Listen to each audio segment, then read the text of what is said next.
The dust-caked stagecoach lurched to a halt outside the Silver Creek Hotel in Coloma, California, and Marlowe Sutton stepped down onto the wooden sidewalk wearing a silk dress worth more than most miners would see in a year. Yet her eyes held nothing but exhaustion with the weight of everything she was leaving behind. It was June of 1876, and the gold rush days had settled into something quieter, though the town still hummed with the kind of honest work that made a person feel alive. She had traveled 3 weeks from Philadelphia, fleeing a marriage arrangement to a railroad magnate's son who collected wives like trophies and treated love like a business transaction. The hotel clerk, a weathered man with kind eyes, handed her a brass key without asking questions, though she could feel his curiosity burning. Her trunks remained at the station because she had not wanted them brought over, those carefully packed reminders of a life she no longer wanted. The room upstairs was simple, clean, with white curtains that moved gently in the breeze from the open window. Marlowe sat on the edge of the narrow bed and finally allowed herself to cry, not from sadness but from the overwhelming relief of choosing herself over security. That evening, she walked through town wearing a plain cotton dress she had purchased from the general store, her elaborate traveling clothes folded away forever. The streets were busy with miners finishing their shifts, women hanging laundry, children chasing each other between buildings.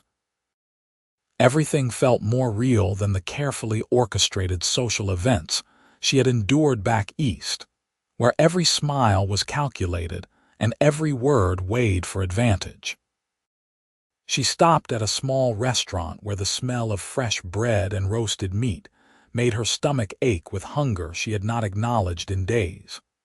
The owner, a stout woman named Mrs. Chen who had come from San Francisco years ago, served her a plate of beef stew without judgment.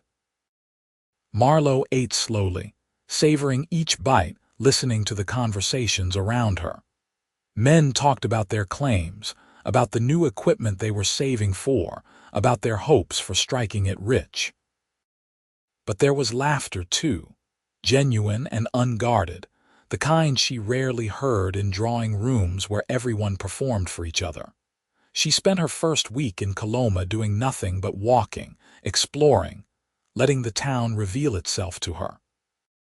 The American River ran swift and clear, still occasionally yielding flakes of gold to the persistent. The hills beyond were covered in ponderosa pines and oak trees, offering shade from the summer heat.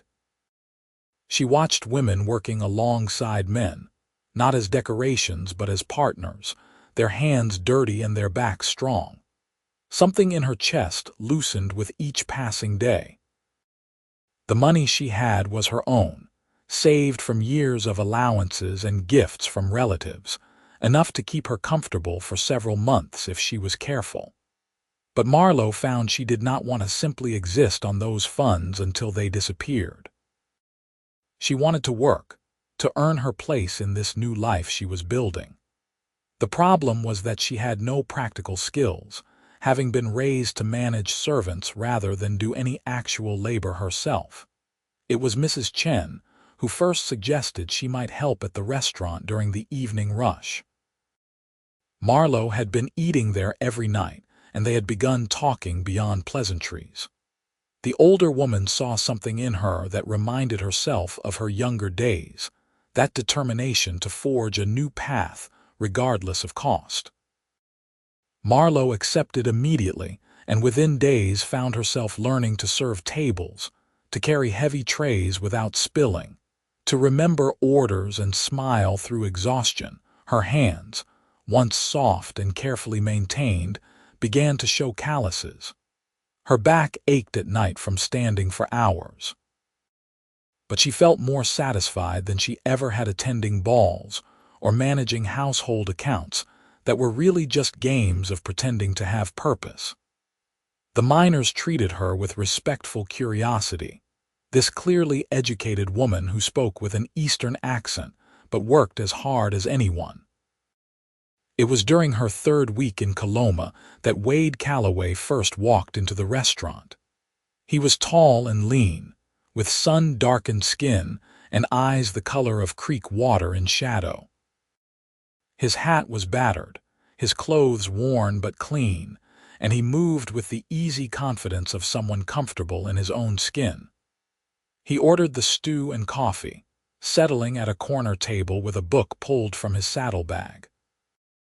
Marlowe noticed him because he was reading, which was not uncommon, but his book was poetry, Whitman's Leaves of Grass, which seemed unusual for a cowboy who looked like he spent most of his time under open sky. When she brought his food, she glanced at the page and he caught her looking. "You know Whitman?" His voice was low, rough-edged, but not unkind. "I do," she said, balancing the tray against her hip. "Though I confess I never expected to see his work in a gold-mining town." "Words are portable riches," Wade said, and something in the way he said it made her pause. "They cost nothing to carry, and they are worth more than most folks realize." She wanted to stay and talk more, but Mrs. Chen needed her at another table. Throughout the evening, Marlowe found herself aware of where Wade sat, how he ate slowly while reading, how he thanked her each time she refilled his coffee. When he finally left, he placed his payment on the table with a generous tip and a quiet good night that felt like it meant more than the simple words. He came back the next evening, and the one after that. By the end of the week, Marlowe had learned he worked at a ranch 15 miles outside town, managing cattle and horses for a family who treated him fairly. He came to Coloma once a week for supplies and what he called civilization, which meant a hot meal he did not cook himself, and sometimes conversation with people who had different things to say. He had grown up in Texas, learned to read from his mother who had been a schoolteacher before marrying his father, a ranch hand who died when Wade was 12. Their conversations happened in fragments, stolen moments between her serving other customers. But Marlowe found herself looking forward to his arrival each week, to the steady way he looked at her like she was someone worth seeing, not just a decorative object or a means to an end. He never asked about her past directly, though she could tell he was curious about how an Eastern woman ended up serving stew in a California mining town. It was during the 4th week that things shifted between them. Wade arrived later than usual, his jaw tight with pain he was trying to hide. When Marlowe brought his food, she noticed the way he favored his left arm, the dark stain on his shirt sleeve that looked like blood. "You are hurt," she said, setting down the plate and crouching beside his table so she could see him at eye level. "Just a scratch.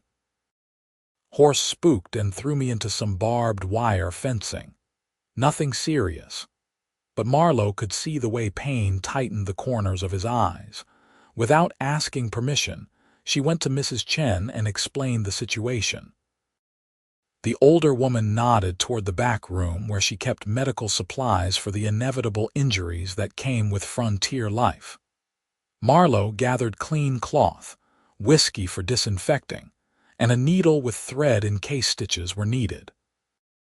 Wade protested when she returned, insisting he could handle it himself, but Marlowe fixed him with a look she had perfected on stubborn relatives.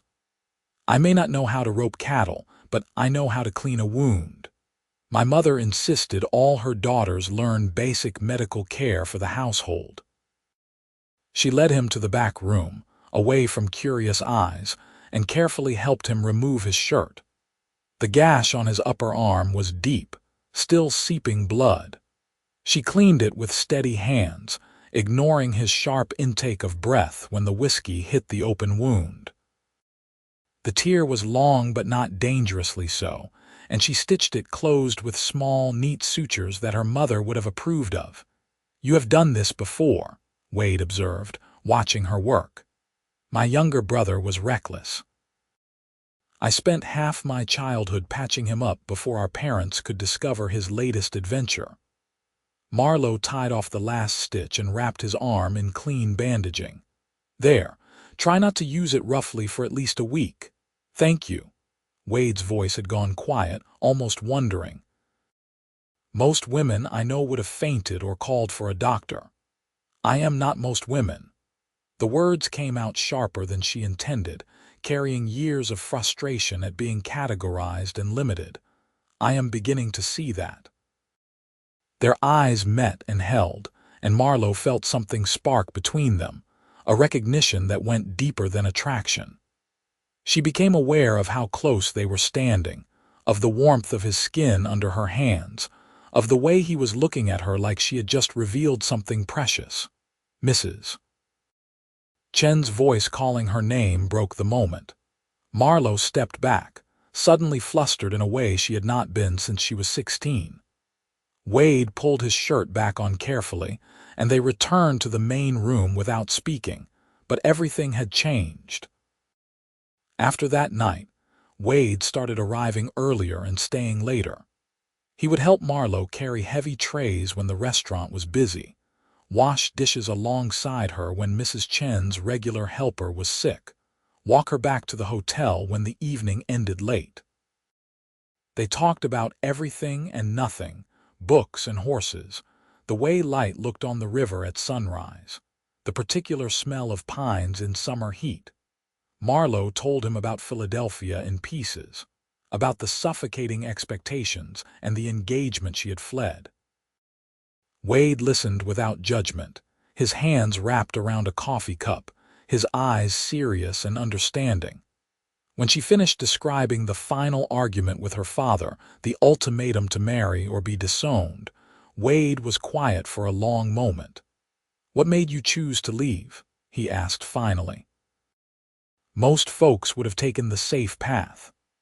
I realized that safety was just another kind of prison if it meant giving up who I was," Marlowe said. "My father promised me comfort, security, a position in society. But he could not promise me happiness or freedom or the chance to discover what I actually wanted from life. So I took the money I had saved and I left." Wade looked at her with something like awe. "You walked away from money to find happiness." "I did. That makes you braver than most." His voice carried absolute conviction. Bravery is not about fighting or taking risks for glory. It is about knowing what matters and choosing it even when the cost is high. Those words settled into Marlowe's chest and stayed there, warming something that had been cold since she left home. No one had called her brave before. Foolish, yes. Impulsive, certainly. Her mother had called her selfish, her father had called her ungrateful, but Wade saw her choice as courage, and that changed how she saw it too. As summer deepened into July, their friendship grew into something neither of them could deny. Wade started bringing her small gifts, wildflowers picked on his ride into town, a book of poems he thought she might like. A smooth river stone, he said, reminded him of her because it had been shaped by constantly choosing its own path through the water. Marlowe found herself thinking about him during the long days between his visits, wondering what he was doing, if he was safe, when she would see him again. Mrs. Chen watched them with knowing eyes but said nothing until one evening when Marlowe was cleaning tables after closing. "That cowboy is in love with you," the older woman said matter-of-factly, stacking chairs. "We are just friends," Marlowe protested, but her voice lacked conviction. "Friends do not look at each other the way you two do.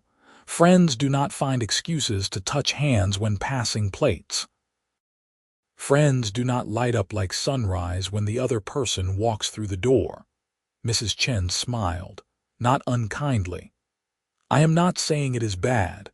I am saying you should be honest with yourself about what is happening." That night, Marlowe lay awake in her narrow hotel bed and admitted the truth she had been avoiding.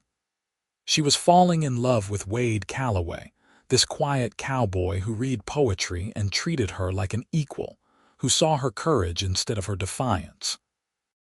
The realization terrified her because she had fled one relationship to avoid losing herself, and now she was walking straight into another that could demand just as much. But this felt different. Wade never tried to change her or mold her into something more acceptable. He seemed to genuinely like who she was, her sharp edges and stubborn independence included.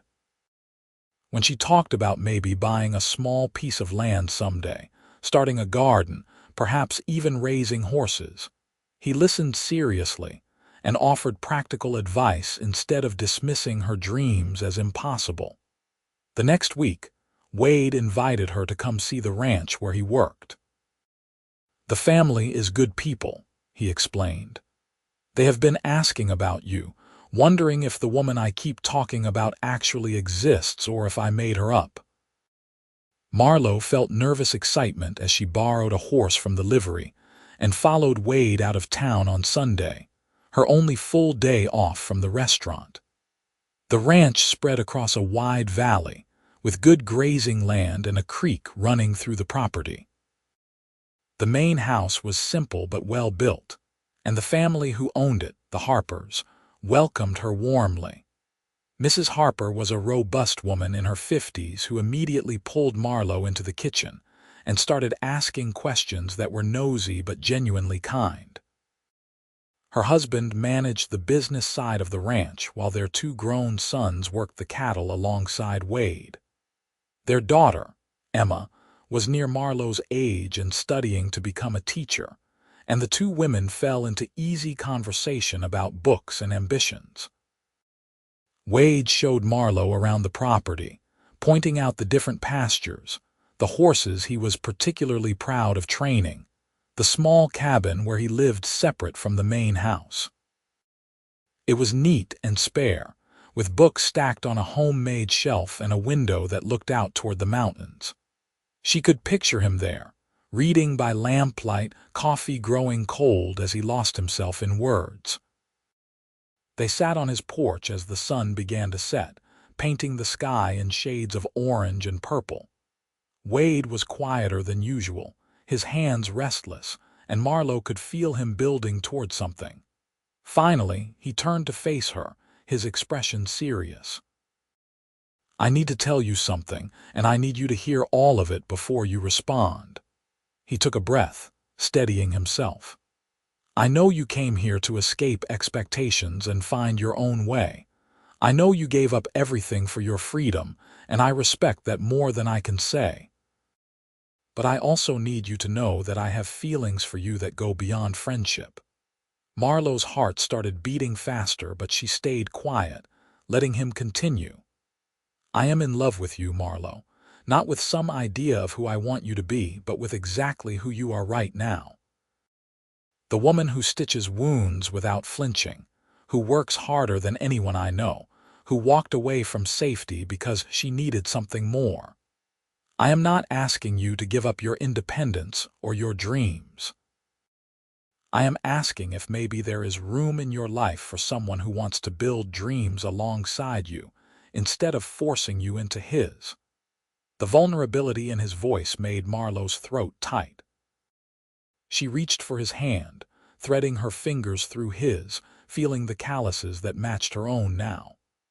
"I am in love with you too," she said quietly. "And it terrifies me because I swore I would not let anyone have power over my choices again." "Then we make choices together," Wade said, squeezing her hand. "Equal partners. I do not want to own you or control you. I just want to be with you, whatever shape that takes." "Equal partners," Marlowe repeated, testing the words. They felt right in a way nothing else ever had. "I think I can do that." Wade smiled, really smiled, and it transformed his whole face. Then he leaned in slowly, giving her every chance to pull away, and kissed her. His lips were warm and gentle, asking rather than demanding, and Marlowe felt something in her chest expand like she had been holding her breath for years and finally could exhale. They stayed on that porch until stars filled the sky, talking about the future in concrete terms. Wade wanted to eventually buy his own land, start his own ranch, and now he talked about those plans as something they might do together. Marlowe admitted she had been thinking about what kind of business she might start, maybe a proper restaurant of her own or a boarding house for travelers. They dreamed out loud, interrupting each other with ideas, laughing at the absurdity of planning so far ahead when they had only just confessed their feelings. The summer stretched into August, and Marlowe and Wade's relationship deepened with each passing week. She met his friends, other ranch hands and townspeople who welcomed her into their circles without the judgment she expected. He came to town more often, sometimes just for an evening, riding 3 hours round trip just to see her for a couple of hours. Mrs. Chen teased them both mercilessly but with obvious affection, and the restaurant became their regular meeting place. Marlowe's money was running lower, but she no longer worried about it constantly. She had proven she could earn her own way, and Mrs. Chen had offered to teach her cooking properly so she could command better wages. More than that, she felt rooted here in a way she never had in Philadelphia. The mountains and rivers, the honest work and honest people, had become home. It was in mid-August when a letter arrived from Philadelphia, forwarded through several addresses before finding her. Marlowe recognized her mother's handwriting and almost threw it away unopened. But curiosity won out, and she broke the seal with shaking hands. The letter was shorter than she expected. Her mother wrote that her father had suffered a stroke shortly after Marlowe left, a relatively mild one but enough to force him to slow down and reconsider his priorities. He had spent weeks in recovery thinking about his daughter, about the ultimatum he had given, and the choice she had made. He wanted Marlowe to know he was sorry, that he understood now why she had left, and that she would always have a home with them if she chose to return. No conditions, no requirements, just an open door and a father's belated respect for his daughter's courage. The letter also mentioned that her engagement had been quietly dissolved. The railroad magnate's son had moved on quickly to another suitable bride, confirming Marlowe's suspicions that she had been replaceable in his eyes. Her mother ended with a simple plea to write back, to let them know she was safe and well, even if she chose to stay away. Marlowe read the letter 3 times, emotions churning. Part of her felt vindicated that her father had finally acknowledged she had been right to choose her own path. Part of her felt sad for the years of misunderstanding that had led to such a dramatic break. But mostly, she felt relief that her family was no longer actively against her, even if they were not yet able to fully support her choices. She showed the letter to Wade that evening. He read it carefully, then looked at her with concern. "How do you feel about it?" "Confused. Relieved. Still angry, if I am being honest."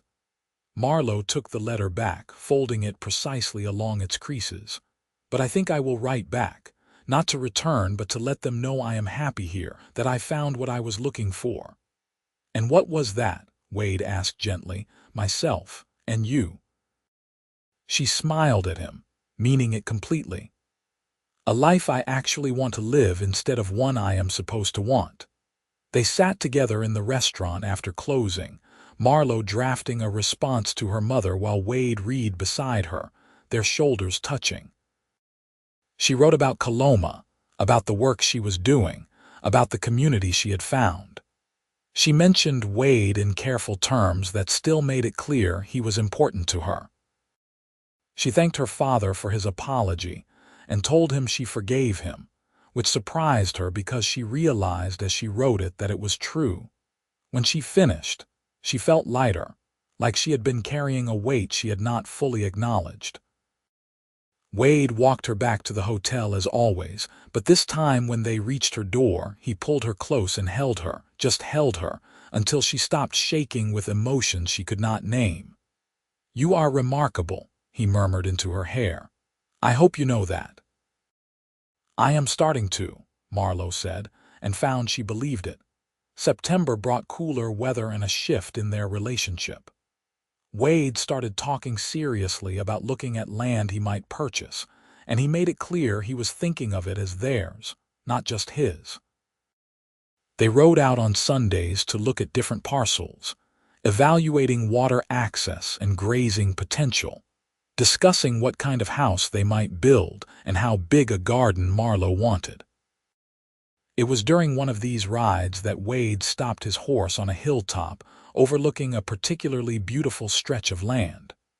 A creek ran through it, lined with cottonwoods, and the soil looked rich. The property was about 10 miles from Coloma, close enough to stay connected to town but far enough for privacy. "This one is for sale," Wade said, dismounting and helping Marlowe down. "Owner moved back east after his wife died, does not want to keep it. He is asking a fair price, and I have almost enough saved." They walked the property together, Marlowe's mind already filling with possibilities.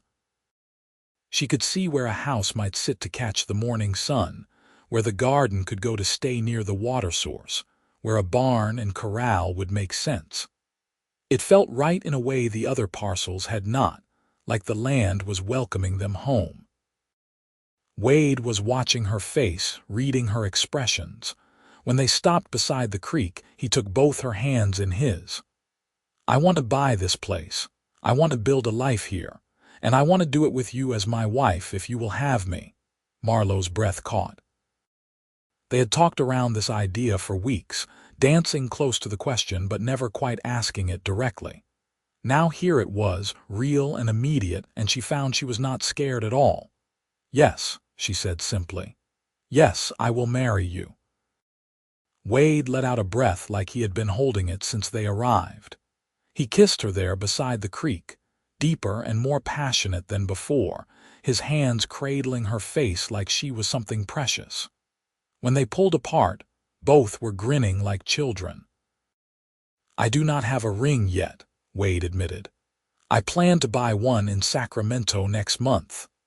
I do not need a ring right now. I just need you and this land and the life we are going to build." Marlowe looked around at the property that would become theirs, "Though I do have one condition." Wade raised an eyebrow. "What is that?" "We are partners in every sense. The deed has both our names. The decisions are made together. I did not walk away from being owned by a husband in Philadelphia to end up in the same situation here, even with someone I love." "Done," Wade said immediately. "I would not want it any other way." They sealed the agreement with another kiss, then spent the rest of the afternoon walking every inch of their future home, planning and dreaming and occasionally stopping to embrace when the joy became too much to contain. By the time they rode back to town, the sun was setting and they were both dusty and happy and completely sure of their choice. The news spread quickly through Coloma's small community. Mrs. Chen cried and hugged Marlowe so hard she could barely breathe, then insisted on cooking their wedding meal for free. The Harpers, Wade's employer family, offered to host the wedding at their ranch and give Wade a bonus to help with the land purchase. Even the miners who frequented the restaurant congratulated her. These rough men who had watched her transform from an out-of-place Eastern woman into someone who belonged. Marlowe wrote to her parents with the news, extending an invitation to the wedding though she did not expect them to make the journey. Their relationship was still fragile, being rebuilt slowly through letters, but she wanted them to know she was happy and choosing to share that happiness with them. The wedding was set for late October when the autumn colors would be at their peak and the weather cool enough to be comfortable. Wade purchased the land, and they spent every spare moment working on it, clearing space for a house and barn, planning the layout, making it theirs. The Harpers loaned them equipment and help, and other ranchers from the area pitched in because that was how things worked out here, everyone supporting each other. Wade proved to be a skilled builder, having learned from his father as a boy. Together with help from friends, they framed a modest house with 2 bedrooms, a kitchen with a good stove, and a front porch where they could sit and watch the sun set over their land. Marlowe painted the inside walls white, sewed curtains from fabric bought in town, and created a home that felt like theirs in every detail. The wedding took place on a crisp October morning at the Harper Ranch, with about 50 people in attendance. Emma Harper had become a close friend, and she stood beside Marlowe as her witness. One of Wade's fellow ranch hands stood with him. There was no priest available, so the justice of peace from Coloma performed the ceremony, simple words about commitment and partnership that suited them perfectly. Marlowe wore a dress she made herself, cream-colored cotton with blue embroidery, practical and beautiful. Wade wore his best shirt and pants, his hair freshly cut, his eyes never leaving her face. When they exchanged vows, promising to honor and support each other as equals, Marlowe felt the rightness of it settle into her bones. This was what marriage should be, a choice made freely by two people who saw each other clearly and loved what they saw. The celebration afterward was filled with music and dancing, food and laughter. Someone had a fiddle, someone else a guitar, and people danced in the late afternoon sun while children ran between them shrieking with joy. Mrs. Chen's food was declared the best anyone had tasted, and Marlowe found herself surrounded by women offering advice and friendship, welcoming her fully into their community. As evening approached, Wade found her standing apart from the crowd, watching the festivities with a peaceful expression. He slipped an arm around her waist and pulled her close. "Happy?" he asked, though he already knew the answer. "Happier than I knew was possible," Marlowe said honestly. "A year ago I was in Philadelphia preparing for a marriage that would have slowly killed everything I am. Now I am here with you, starting a life I actually want. It feels like a miracle." "It is not a miracle. It is what you chose, what you fought for."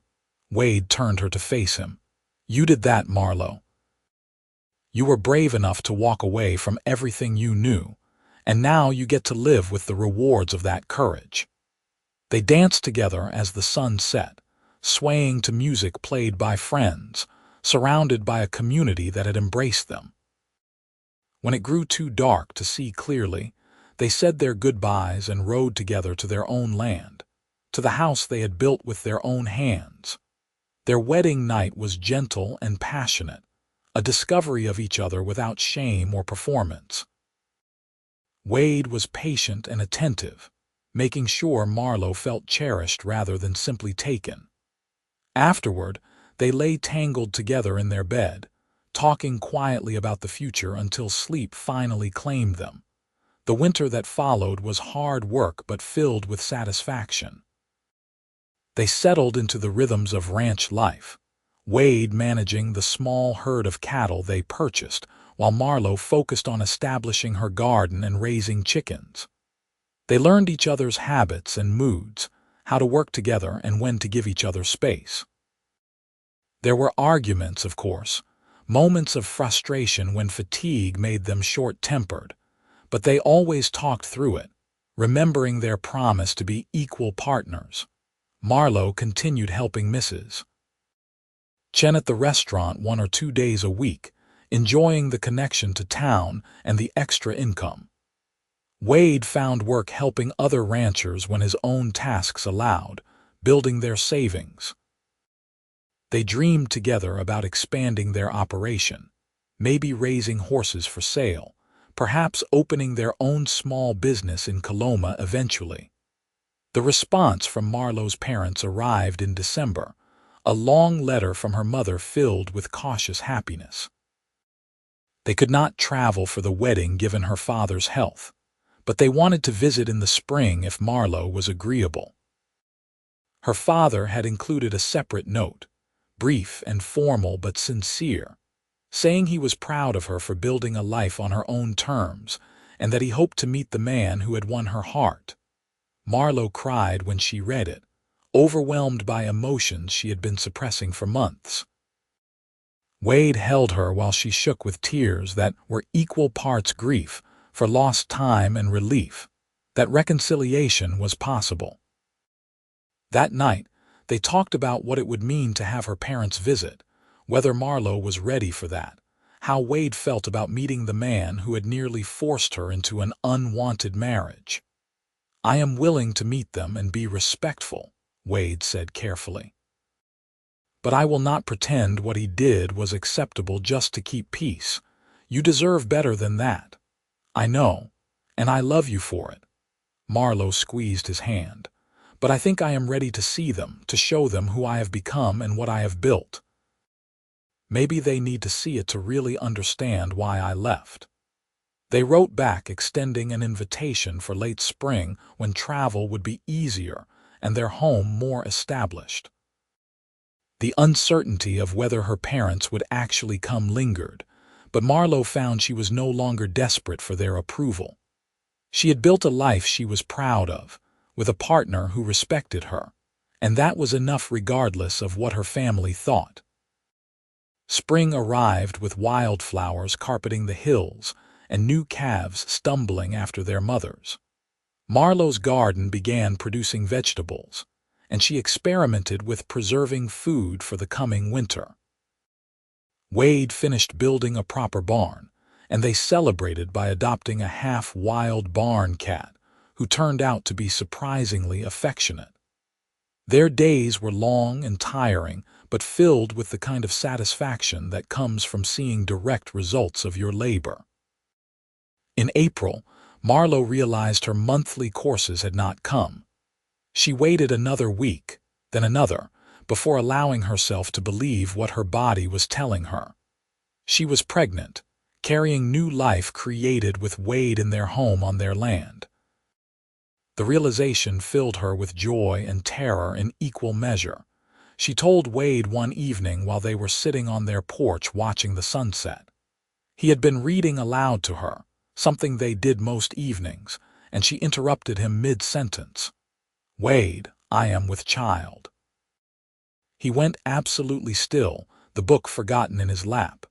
Then he looked at her with such raw happiness that Marlowe started laughing and crying at the same time. He pulled her into his arms, gentle but firm, his face buried in her hair. "A baby," he whispered. "We are going to have a baby." "Are you happy?" Marlowe asked, though his reaction made the answer obvious. "I am terrified and thrilled and so grateful I can barely speak," Wade admitted. "A child, Marlowe, our child to raise as we choose, to give all the freedom and support we wish we had received." They talked late into the night about names and hopes, about what kind of parents they wanted to be, about how they would teach their child about courage and choice and love. Wade was adamant that if they had a daughter, she would be raised knowing she could do anything, and if they had a son, he would be taught that strength included gentleness. Marlowe loved him even more for those declarations. Her parents arrived in late May, traveling by stage and then hired wagon to reach the ranch. Marlowe watched them approach with her hand resting on her still flat stomach, Wade solid and steady beside her. Her father looked older, moving more carefully, but his eyes were clearer than she remembered. Her mother seemed smaller somehow, or perhaps Marlowe had just grown larger in her own self-perception. The reunion was awkward at first, everyone too polite and careful. But then her mother pulled her into a fierce hug and started crying, apologizing for not understanding sooner, for putting society's expectations above her daughter's happiness. Her father shook Wade's hand and thanked him quietly for making Marlowe happy, and something in his voice suggested he genuinely meant it. Over the week they stayed, Marlowe showed them everything: the house she helped build, the garden she planted, the life she had created from nothing. She watched her father talk ranching with Wade and saw him respect the younger man's knowledge and skill. She cooked meals with her mother in her own kitchen, accepting advice without resentment because it was offered without judgment. On their last evening, Marlowe told them about the baby. Her mother cried again, joy this time, and her father hugged her with surprising tenderness. They left the next morning with promises to return after the baby was born, and Marlowe watched them go feeling like a door had finally closed on her old life while a window opened on something new. The pregnancy progressed smoothly through the summer. Marlowe worked carefully, mindful of her changing body but refusing to be treated as fragile. Wade hovered between supportive and overprotective, and they negotiated boundaries that let her feel capable while keeping her safe. Mrs. Chen provided advice from her own experiences, and Emma Harper brought books about childbirth that were surprisingly helpful. In November, when the first frost was coating the grass each morning, Marlowe went into labor. Wade rode for the midwife, a capable woman named Sarah, who had delivered half the babies in the county. The labor was long and exhausting, but Marlowe drew on reserves of strength she had not known she possessed, and Wade stayed with her throughout, holding her hand and whispering encouragement even when she cursed him for his role in her current predicament. Their son was born as the sun rose, small and perfect and howling with indignation at his sudden eviction into the cold world. Wade cried when Sarah placed the baby in his arms, this tough cowboy reduced to tears by the miracle of his child. Marlowe watched through exhausted happiness as he looked down at their son with absolute wonder. "What should we name him?" Wade asked, though they had discussed options for months. "William," Marlowe said, the name feeling right. "William Calloway, to carry part of you into the future." They called him Will, and he grew strong and curious, with his father's eyes and his mother's determined expression. Raising him was harder than anything Marlowe had done, but also more rewarding. She and Wade figured it out together, taking turns with nighttime feedings, sharing the endless tasks of caring for an infant, celebrating each milestone as a team. Her parents returned when Will was 3 months old, traveling despite winter weather because they did not want to wait. Marlowe watched her father hold his grandson with gentle amazement, and knew that something fundamental had healed between them. They would never have the relationship they might have if things had been different from the start, but they had something real now, built on mutual respect rather than obligation. The years that followed were full and rich. Will grew into a bright, energetic boy who loved horses and books in equal measure. Marlowe and Wade expanded their ranch slowly but steadily, never overreaching but always building toward their goals. She started a small business selling preserved foods and baked goods in town, her reputation for quality growing. Wade became known as one of the best horse trainers in the region, patient and skilled. When Will was 3, they had a daughter, Catherine, who was quiet where her brother was loud, thoughtful where he was impulsive. 2 years after that came another son, James, who seemed to be a perfect blend of his siblings' personalities. Their house grew to accommodate the expanding family, rooms added as needed, always built by their own hands with help from the community that had become extended family. Marlowe stayed in touch with her parents through letters and occasional visits. Her father passed away when Will was 8, peacefully in his sleep, and Marlowe traveled back to Philadelphia for the funeral. She was surprised by how little the city affected her now. It was just a place, no longer the prison it had once seemed, and she returned to California with relief. Mrs. Chen eventually retired and sold her restaurant to Marlowe and Wade, who ran it together for several years before passing it on to another newcomer looking for a fresh start. Emma Harper became the teacher she always wanted to be, and she and Marlowe remained close friends throughout their lives, their children growing up together. On their 20th wedding anniversary, Wade surprised Marlowe with a trip to the hilltop where he had first proposed. They left the children with the Harpers and rode out together, older now but still strong, still partners in every sense. They sat where they had sat 2 decades earlier, looking out over land they had shaped through years of hard work and love. "You ever regret it?" Wade asked. "Leaving everything behind, choosing this life instead of the easy path?" Marlowe looked at him, at the gray threading through his hair, at the lines around his eyes from years of squinting in the sun, at the hands she knew as well as her own. She thought about their children, about the community they belonged to, about the life they had built from nothing but courage and commitment. "Not for a single moment," she said. "I walked away from money, but I found happiness. I found you. I found myself. That makes me braver than most, or so a wise cowboy once told me." Wade smiled, that same transforming smile that had captured her heart all those years ago. "You are still the bravest person I know." They kissed there on the hilltop as the sun set, the same way they had on their wedding day and countless days since. Below them, their ranch spread out in the fading light, tangible proof that courage and love could build something lasting. Marlowe had walked away from safety to find freedom, and in doing so, she had found everything she needed.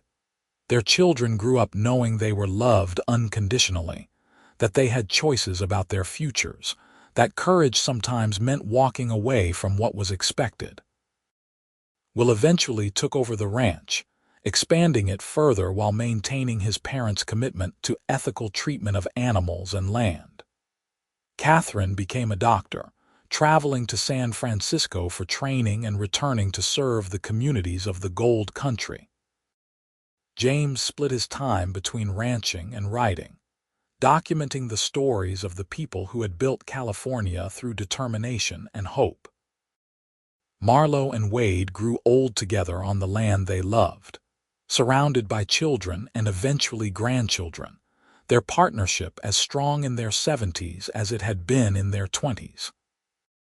They sat on their porch most evenings, holding hands and watching the sunset, sometimes talking and sometimes simply being together in comfortable silence.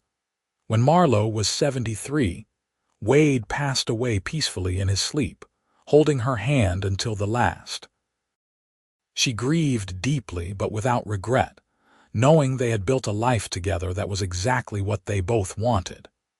She continued living on the ranch, cared for by her children but still fiercely independent, still working in her garden, still making her own choices.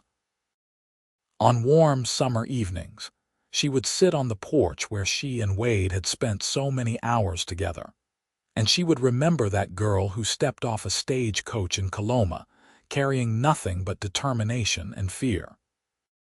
She would think about the cowboy who had seen her courage when she could barely see it herself, who had loved her not despite her strength but because of it. Marlowe lived to be 87, surrounded by a family that bore testament to the choice she had made so many years before. She passed away in her sleep in the house she and Wade had built, on the land they had chosen, having lived a life of purpose and partnership and profound happiness. Her gravestone, placed next to Wade's on the hill overlooking their ranch, bore simple words that captured everything important. She walked away from money to find happiness, and she succeeded. The story of Marlowe and Wade became legend in Coloma and the surrounding areas, told to children as an example of what courage and love could accomplish. Their descendants continued working the land, running businesses, serving their communities, all carrying forward the lesson that sometimes the bravest thing you can do is choose yourself. Choose love, choose happiness over security. And on quiet evenings when the wind moved through the pines and the river sang its endless song, people said you could sometimes see two figures sitting on a porch overlooking the valley, holding hands and watching the sunset together, still partners even beyond death, still celebrating the choice to build a life on their own terms. The land remembered them. The community remembered them, And their love story endured as proof that walking away from money to find happiness was not just possible, but the most valuable treasure anyone could seek.